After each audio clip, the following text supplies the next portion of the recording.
예, 오늘 히브리서 11장 24절로 26절에 있는 말씀이 되겠습니다.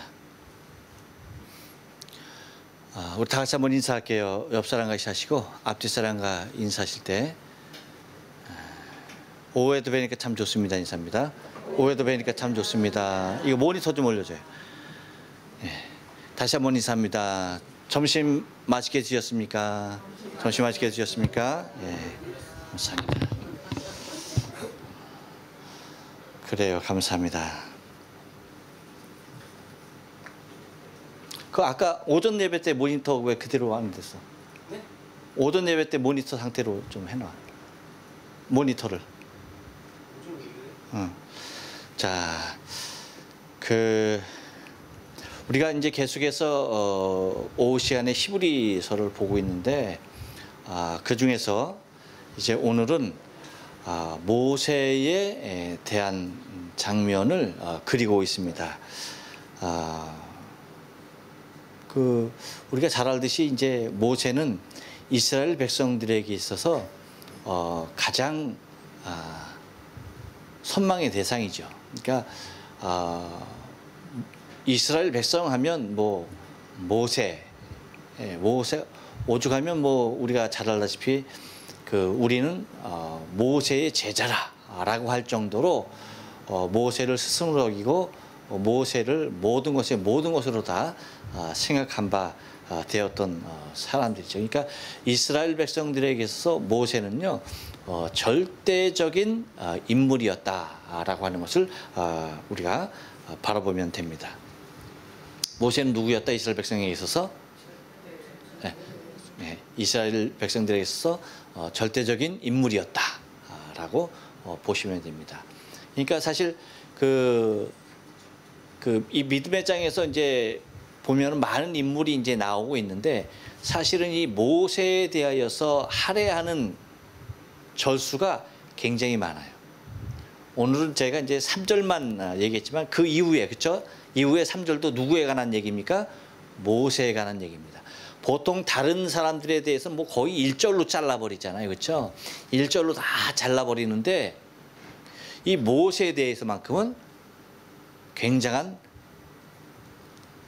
많은 양의 분량을 할애하고 있는 것을 바라보게 되어져요. 이유가 뭐죠?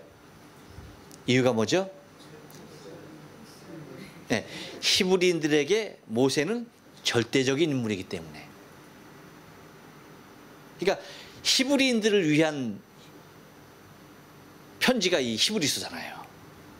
그렇죠? 그러니까 그들이 보고 이해하고 그들이 듣고 예수 그리스도를 알게 하기 위하여서 쓰고 있는 편지다 보니까, 그러니까 히브리인들 이스라엘 백성들을 대상으로 해서 쓰고 있는 편지다 보니까 믿음을 얘기할 때에 수없이 많은 믿음의 선진들을 얘기하면서 한 절로 다 쳐버리는데, 그렇죠? 거의 한 절로 막 쳐버리는데 이 모세에 와서는 뭐예요? 굉장히 많은 분량을 할애하고 있다는 겁니다. 그만큼 히브리인들에게 있어서 모세는 뭐다? 절대적인 인물이다. 그래서 다른 인물들보다 이 모세라는 인물을 통하여서 믿음을 이끌어내면은 히브리인들에게는 더 강하게 작용될 수 있는 부분의 것들이 많이 있기 때문에 이 모세에 대하여서 이야기를 장구히 합니다. 그러면서 모세가 행했던 그 모든 것들이 다 무엇을 바탕으로 행하였다? 믿음을 바탕으로 행했다는 것을 얘기해주고 있는 거예요. 그러면서 모세가 한 모든 그 믿음이 어디에서 나온 거냐라고 할 때 그 믿음의 근거는 다 예수 그리스도였다라고 하는 사실에 대하여서 증거하고 있는 모습이에요. 그렇다고 한다면 이제 히브리 기자가 얘기하는 모세에 대한 첫 번째 모습을 뭘 얘기냐면 한번 따라서 합니다. 권자의 포기입니다. 예, 24절 말씀이에요. 24절. 그래서 믿음으로 모세는 뭐예요? 장성하여 바로의 공주의 아들이라 칭함을 거절하고. 여러분, 세상 사람들은 어때요? 세상 사람들은 이 모세가 포기해버린 권자를 향하여서 쫓아가고 거기에 이르려고 노력하고 있잖아요. 그렇죠? 그래서 자신의 인생의 모든 것을 걸고 달려가는 것이 그 자리를 향해서 달려가는 거 아닙니까? 그렇죠? 그런데 믿음은, 모세에게 있어서의 믿음은 뭐냐? 다른 것 아니에요. 세상에 대한 포기를 선언하는 것이 모세의 믿음의 출발점이라는 거예요. 곧 세상에 대한 포기를 과감하게 선언함으로 말미암아서 그는 자신에게 있는 믿음을 보이고 있다라고 하는 거예요. 그 자리가 어떤 자리였어요? 그 당시 최대의, 그 당시에 세상을 지배하는, 나라의 권좌에 앉아 있는 모습이에요. 그러니까 지금 세대로 말하면 뭐 여러분 트럼프 대통령 정도 되는 거예요. 요즘은 트럼프가 막 그냥 여기저기서 막 그냥 공격당하죠. 이 모세가 버렸던 이 왕자는요, 그 정도의 모습이 아니에요. 그 누구도 대적할 자가 없는 절대 왕국의 절대 권자였어요. 그걸 갖다가 뭐 하는 겁니까? 포기하는 것이죠. 그것이 모세의 믿음의 출발이었어요. 여러분, 우리의 신앙의 출발점은, 우리가 지금 신앙이 있다라고 하지만, 난 믿음이 있어요라고 하지만, 사실은요, 그 믿음은 내가 시작하는 것, 내가 바라보는 것, 내 스스로가 진단하는 관점에서 나는 믿음이 있는 거지, 실질적인 객관적인 모습에서 하나님께서 보시기에 믿음이다라고 시작되어지는 부분은 뭐냐? 세상에 대한 포기로부터 시작되는 거예요. 할렐루야. 아멘. 네. 세상의 것에 대한 과감한 포기로부터, 포기했을 때 그때 뭐예요? 그때 비로소 믿음이, 내 믿음이 거기에서부터 출발한다라고 생각하시면 되는 거예요. 거기에서 출발하지 않으면요, 우리는 어떤 상태냐면, 지금은 예비하니까 믿음 안에서, 밖에 나가면 뭐예요? 세상 밖에서. 요거죠. 이렇게 여기 있다가 저기 있다가 여기 있다가 저기 있다가 믿음이 있는 것 같이 보이죠. 그렇지만 하나님께서는 요건 믿음이 아니에요. 여기에 대한, 그렇죠? 세상에 대한 것을 딱 포기했을 때의 믿음의 시작을 의미하는 거예요. 그래야만이 여러분, 사실은 우리의 믿음이 온전해진다라고 하는 사실이죠. 근데 세상에 많은 사람들이 쫓아가는 이유는 뭘까요? 세상에 많은 사람들이 이 모세가 버렸던 이것을 향해서 달려가는 이유가 뭘까요? 그냥 달려가는 것이 아닙니다. 다시 말하면 육신적인 삶의 모든 것에 보장이 되어 있는 거예요. 그뿐만 아니라 자기가 하고 싶은 모든 것에 대한 구체적인 동기부여가 다 된다라고 하는 것입니다. 그러니까 내가 무엇을 생각하든, 내가 무엇을 추구하든, 내가 꿈꾸고 내가 생각하는 그 모든 것들을 이룰 수 있는 자리가 이 자리라는 거예요. 근데 참 재밌죠? 믿음은 그 모든 것을, 세상 사람들이 최고의 가치를 두고 있는 그것을 뭐예요? 그렇죠. 배설물로 여길 때, 그것은 아무것도 아니라고 여길 때, 그것이 우리의 믿음의 출발이에요. 우리 잘 알잖아요, 바울을. 그렇죠? 그가 하나님 앞에서, 여러분 얼마나 하나님 앞에 열심이었으면, 얼마나 열정적이었으면 자신의 청춘을 불살라서 뭐 하는 겁니까? 하나님을 모독하는 자들을 잡아다가 옥에 가두고 죽이는 일을 자처했던 사람이에요.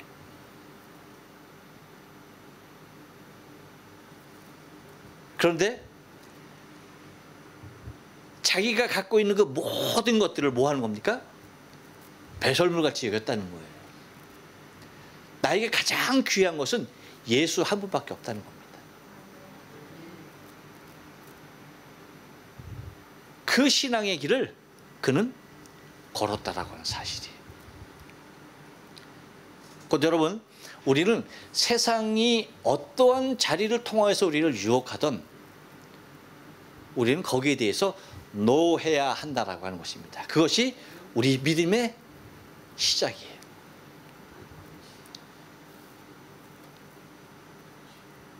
곧 세상의 최고의 가치에 대한 포기를 선언하는 그 모습이었다라고 하는 것을 여러분 잊지 말아야 하고요. 두 번째, 아브라함에게서 찾을 수 있는 것은요, 한 번 더 따라서 합니다. 복의 정의입니다. 예. 사람들이 갖고 있는 여러 가지 복의 개념들이 있어요. 근데 모세는 믿음으로 시작한 그의 인생의 걸음에서 복이 무엇인지에 대한 분명한 선을 긋고 있는 것을 25절에서 찾아볼 수가 있어요. 그래서 25절에 뭐라고 얘기하는 거니? 도리어 하나님의 백성과 함께 고난받기를 잠시 죄악의 낙을 누리는 것보다 더 좋아하고, 그러니까 무엇이 복인지에 대한, 무엇이 진정한 복인지에 대하여서 그는 깨닫고 있고 그것을 소망하고 있다는 거예요. 여러분, 복이 뭐예요? 이 25절을 통하여서 우리가 찾을 수 있는 복의 개념이 뭘까요? 고난이겠습니까?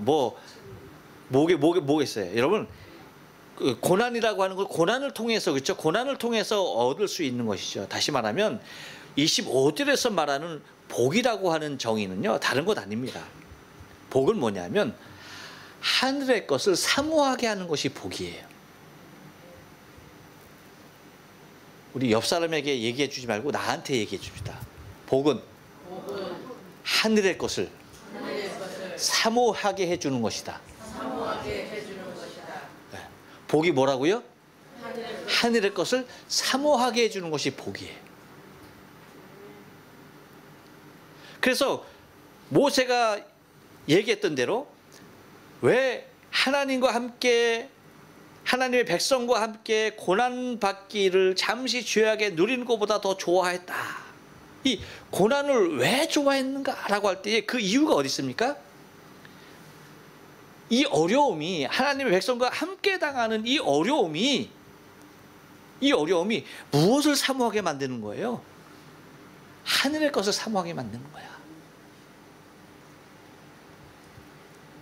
여러분, 만약에 이 땅에 있는 그 무엇인가가 나로 하여금 하늘의 것, 하나님의 나라를 사모하게 하는 것이 있다라고 한다면 그것은 복입니까, 아닙니까? 복이에요. 그런데 하늘의 것, 저 하나님의 나라의 것에 대하여서 사모하지 못하고 하나님의 나라를 향하는 마음을 빼앗는 무엇인가가 있으면 그것은 복입니까, 저주입니까? 저주예요. 그건 복이 절대 아닙니다. 아무리 가치가 있다 할지라도 하늘을 향해서 사모하는 마음을 내 안에서 도적질해가는 것이 있다. 그것은 뭐예요? 복 아니에요. 이 땅에서 아무리 귀한 것이 있다 하더라도 그건 복 아니에요. 그래서 여러분, 모세가 버렸던 권자는 하늘의 것을 사모하게 합니까, 못합니까? 하늘의 것을 사모하지 못하게 해요. 그렇기 때문에 과감하게 버렸던 거예요. 여러분 물질 좋아하죠? 돈 좋아하죠? 그 돈이 하늘의 것을 사모하게 합니까? 네. 만약에 여러분이 갖고 있는 물질적인 개념이 하늘의 것을 사모하는 것에 대해서 빼앗아가면 그거는 복이 아니에요. 그것은 차라리 없는 게 나아. 하지만 여러분이 갖고 있는 물질이 이것을 통하여서 하나님의 나라의 것을 더 사모하게 한다. 그럼 뭐예요? 그게 복이에요. 복이에요.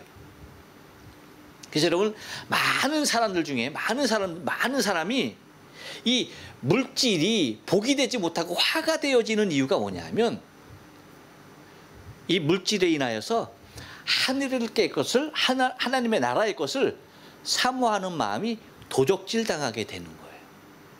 그런데 여러분, 개중에서는요, 이 물질이 하나님의 나라의 것을 더 사모하게 만드는 사람들도 있어요. 그래서 물질로 인하여서 뭐 하는 겁니까? 하나님의 나라를 더욱더 세워나가기를 원하는 사람들. 저는 여러분이 이러한 사람이 되길 원해요. 여러분이 갖고 있는 돈이라고 하는 것이 하나님의 나라의 것을 소망, 그것을 빼앗아가는 것이라고 한다면 가난한 것이 나은 거예요. 무슨 얘기인지 아시죠? 하지만 하나님의 나라의 비전을 가지고 내가 하나님의 나라의 확장과 그 나라를 더욱더 사모하는데, 이 물질이 하나님의 나라를 나로 하여금 더 사모하게 하고 더 누군가를 위하게 하고, 그렇죠? 하나님 앞에 더 드리게 하고 한다라고 한다면 그것은 뭐예요? 복이에요. 그러니까 절대 우리의 복의 개념이 모세와도 같아야 돼요. 그러니까 하늘의 것을 사모하게 하는 것 그 자체를 나 자신의 삶 가운데 복으로 생각해야 되는 거예요. 그래서 여러분, 어떤 사람은 건강함보다 병약한 것이 복이야. 왠 줄 아세요? 건강할 때는 주님 찾지 않았어요. 하나님 나라 사모하지도 않았어. 교회 거들떠 오지도 않았어요. 근데 병 들고 나니까 뭐 하는 거예요? 네, 하나님 찾고 하나님의 나라 소망하고 그래요. 그러면 이 사람에게는 건강이 복이에요? 질병이 복이에요? 질병이 복이죠. 질병이 복이지. 하지만 여러분, 우리가 건강하려고 하는 이유가 뭐예요? 그렇죠. 하나님의 나라를 더욱더 사모하고 그 나라를 더욱더 확장시키고, 그렇죠? 내 몸과 마음을 다 들여서 헌신하고 봉사하고 섬기고 하기 위하여서 나에게 건강한 육체를 원하는 것이지, 나의 건강한 육체가 하늘의 것을 사모하는 데 있어서 장애물이 된다고 한다면 나에게 주어진 건강은 복이 아니란 얘기죠. 그러니까 나에게 주어진 건강이 복이 되게 하려면 이 건강한 모습을 가지고 뭐예요? 하나님의 나라에 산 소망을 두고 거기에 대하여서 매진하고 헌신하고 최선을 다해야 한다는 것이죠. 그래서 여러분, 시편 기자가 시편 119편 67절 그리고 71절에서 말하는 것을 보면, 고난당하기 전에는 내가 그릇해 가더니 이제는 주의 말씀을 지키니이다. 그러니까 고난이 뭐가 됐다는 거예요? 내게 유익이 됐다는 거야. 그래서 71절에서 얘기하기를 고난당한 것이 내게 유익이라. 이로 말미암아 내가 주의 율례를 배우게 되었나이다. 그러니까 모세도 이렇게 하나님의 백성과 함께 고난당하는 것이 내가 건자에 앉아서 죄악을 누리는 것보다, 죄악의 낙을 누리는 것보다 더 좋다라고 했던 모습이 곧 복의 정의가 무엇인지 분명하게 깨달았다는 얘기입니다. 다시 한번, 복은 뭐라고요? 복은 다 까먹었어. 자, 복은, 그렇죠. 복 따라서요. 복은 하늘의 것을 사모하게 하는 것입니다. 그렇죠. 네. 복은 하늘의 것을 사모하게 하는 거예요. 그게 복이에요. 아셨죠? 네. 또 하나,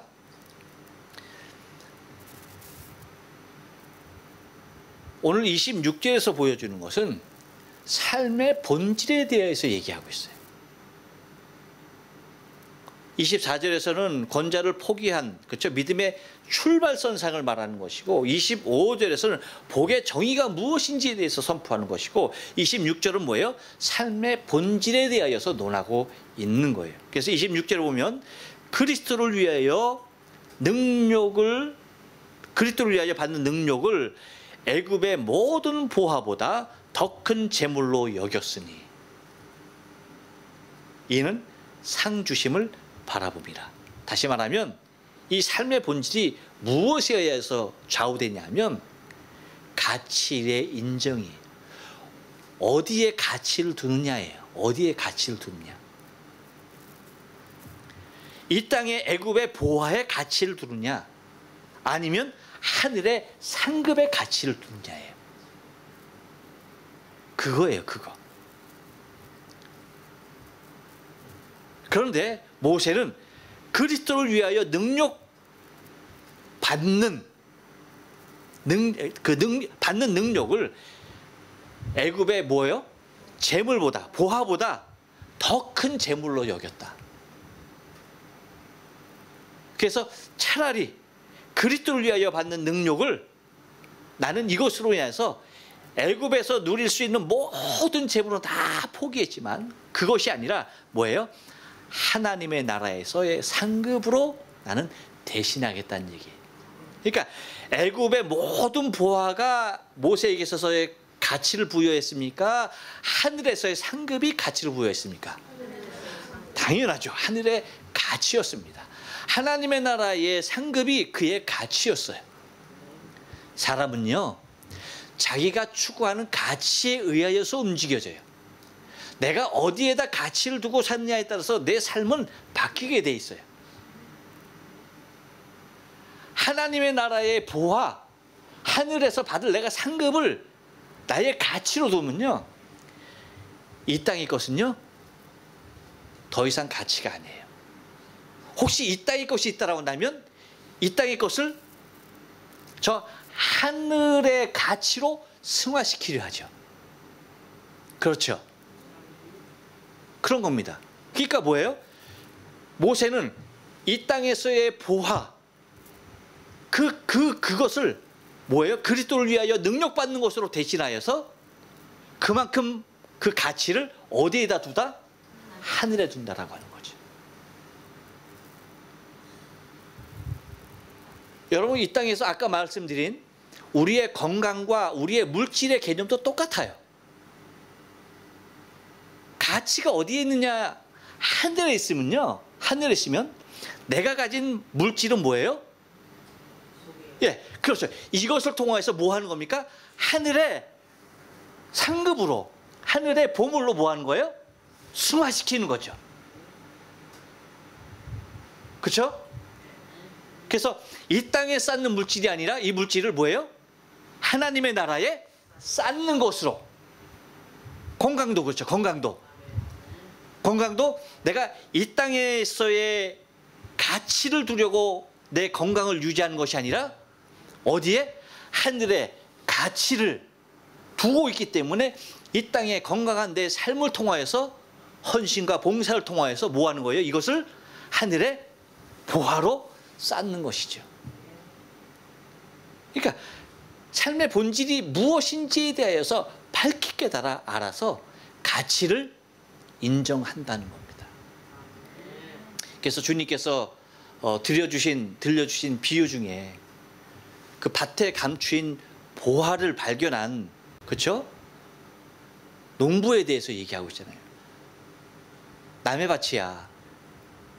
남의 밭을 갈고 있다는 얘기는 뭐예요? 지질이 가난한 거야. 내 땅이 없는 거예요. 그렇기 때문에 누군가의 땅을 임대했거나 아니면 누군가의 땅에서 내가 품을 팔고 있는 거죠. 그런데 밭을 갈다가 무엇을 발견한 거예요? 예, 보화가 쌓아놓은 그 보화 단지를 발견한 거죠. 옛날에는 이스라엘에 그렇게 많이 했었어요. 그 보화를 갖다가 누구도 믿을 수 없잖아. 뭐 은행이 있었어요? 뭐가 있었어? 아무것도 없잖아. 집에다 두자니 뭐예요? 도둑 맞을 것 같고. 그러니까 아무도 모르는 사이에 뭐예요? 자기 밭에다가 숨겨놓는 거죠. 근데 그 비밀을 누구한테 얘기해야 하네요? 안 하죠. 아무런 누가 얘기하면 안 되죠. 그럼 얘기하는 즉슨, 그렇죠. 뭐 바로 캐가죠. 사랑하는 아들이 할지라도, 아들아, 내가 저 밭 어디에다가 내가 금괴를 숨겨놨어. 보화를 숨겨놨어. 그렇게 말해요? 아들에게도 얘기 안 하는 거야. 근데 이 보화를 숨겨놓은 사람이 늙어서 오늘 죽을지 내일 죽을지 모르는 상태에서 죽어갔으면 아들아 하면서 불러서 이게 보화가 여기 있다라고 얘기를 해줄 텐데 죽을 줄 몰랐어. 자기가 다 캐먹을 줄 알았어. 근데 인생이 여러분 그렇게 자기 마음대로 돼요? 안 돼요? 안 되죠. 갑자기 죽어버린 거예요. 그러면 이 보화는 누구의 것이 되는 거예요? 주인이 없는 거예요. 주인은. 근데 그 밭을 갖다가 쟁기에 걸린 게 있는 거야. 근데 보니까 보화예요. 그런 것들이 있었어요. 그런 것들이 있어요. 그러니까 밭을 갈다가 말고 뭐 하는 겁니까? 가죠. 가서 뭐 하는 거예요? 자신의 전 재산을 뭐 하는 거예요? 다 파는 거죠. 그리고 자신의 전 재산을 다 팔았는데 이 땅값보다, 이 밭값보다 모자라면 어떻게 했어요? 네. 사채를 얻더라도 뭐 하는 겁니까? 끌어오겠죠. 끌어오겠죠. 왜? 왜 자신의 전 재산을 다 팔고 모자라서 사채까지 왜 끌어올 거예요? 그 이유가 뭐야? 그렇죠. 가치를 발견한 무엇이 더 큰 가치를 갖고 있는지 발견한 거예요. 내 집인가, 이 보물인가, 보화인가, 어디에 대한 가치가 큰 것인가를 발견한 거죠. 그러니까 자신의 모든 것을 다 팔아가지고 뭐 하는 겁니까? 그 밭을 사는 거죠. 더 웃돈을 주고서라도 뭐 하는 겁니까? 사는 겁니다. 자신의 것을 사는 거예요. 그러면 보화는 누구 것이 되는 거예요? 내 것이 되는 거죠. 주님께서 그렇게 비유를 드려주셨어요. 그러니까 무엇의 발견입니까? 가치 발견이죠. 가치 발견. 우리가 주님을 모르고 하나님의 나라의 보화를 쌓는 그 가치를 몰랐을 때는 이 땅의 것이 전부인 줄 알고 이 땅의 것에 가치를 두고 살았죠. 하지만 모세가 이 땅의 것을 가치를 두지 않냐고 애굽의 모든 보화를 뭐예요? 가치 있는 것으로 여기지 않았어요. 모세에게서의 가치는 뭐였어요? 상 주시는 이, 하늘의 상, 그것이 모세의 가치였다는 얘기죠. 그러니까 그 가치는 그의 삶의 모든 본질을 다 뭐예요? 바꿔놓은 거죠. 그럼 우리의 신앙이 이렇듯 내가 어디에 가치를 두고 살아가느냐, 그리고 복의 정의가 무엇이냐, 그리고 세상의 모든 것을 포기했느냐. 여러분, 이 세 가지를 생각하시면서 모세와도 같이 우리가 믿음의 결단과 복의 정의를 가지고 하늘의 가치를 위하여서 이 땅에 우리에게 주어진 인생의 삶을 살아가야 할 줄로 믿습니다. 기도하십니다.